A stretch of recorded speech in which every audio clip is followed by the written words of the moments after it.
ನಮಸ್ಕಾರ ರೀ ಎಲ್ಲರಿಗೂ ಸಿಂಪಲ್ಲಾಗಿ ಮನೆಯಲ್ಲಿ ದೋಸೆ ಹೇಗೆ ಮಾಡೋದಂತ ತೋರಿಸ್ತೀನಿ.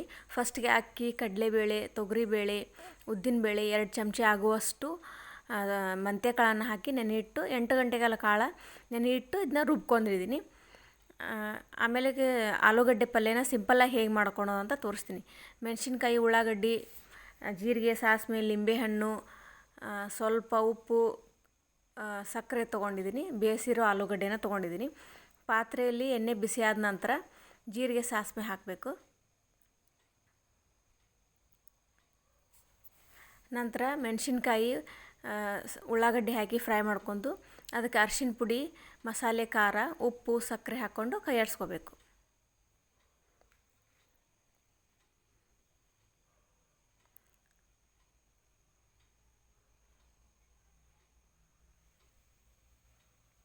ಆಮೇಲೆ ಅದಕ್ಕೆ ಬೇಯಿಸಿರೋ ಆಲೂಗಡ್ಡೆನ ತೊಗೊಂಡು ಚೆನ್ನಾಗಿ ಮಿಕ್ಸ್ ಮಾಡಬೇಕು.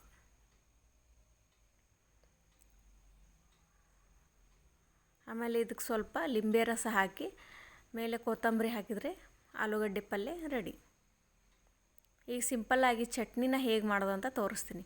ತುರಿದಿರೋ ಹಸಿ ಕೊಬ್ಬರಿ, ಶೇಂಗಾ, ಪುಟಾಣಿ, ಕೊತ್ತಂಬರಿ, ಸ್ವಲ್ಪ ಬೆಳ್ಳುಳ್ಳಿ, ಮೆಣಸಿನ್ಕಾಯಿ, ಹುಣಸೆಹಣ್ಣು ತೊಗೊಂಡಿದ್ದೀನಿ. ಜೀರಿಗೆ, ಸಾಸಿವೆ, ಉಪ್ಪು, ಸ್ವಲ್ಪ ಸಕ್ಕರೆನ ತೊಗೊಂಡಿದ್ದೀನಿ. ಇದನ್ನೆಲ್ಲದನ್ನು ಮಿಕ್ಸಿಗೆ ಹಾಕಿ ಚೆನ್ನಾಗಿ ನುಣ್ಣಗೆ ರುಬ್ಕೋಬೇಕು. ಆಮೇಲೆ ಸಿಂಪಲ್ಲಾಗಿ ಈಗ ಆಗಿರೋ ಒಗ್ಗರಣೆಗೆ ಹಾಕಿ ಚೆನ್ನಾಗಿ ಮಿಕ್ಸ್ ಮಾಡಿದರೆ ಚಟ್ನಿ ರೆಡಿ. ಈಗ ದೋಸೆ ಹೇಗೆ ಮಾಡೋದು ಅಂತ ತೋರಿಸ್ತೀನಿ. ಕಾದಿರೋ ಹಂಚಿನ ಮೇಗೆ ಈ ಥರ ದೋಸೆ ಹಾಕಿ ಸುತ್ತಲೂ ಎಣ್ಣೆ ಹಾಕಿದರೆ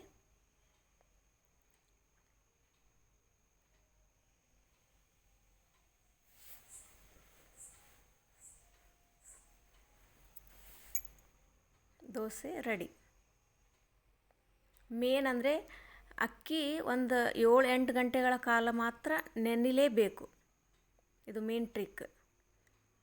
ಸೊ ಈ ಥರ ಗರಿ ಗರಿಯಾಗಿ ಬರುತ್ತೆ.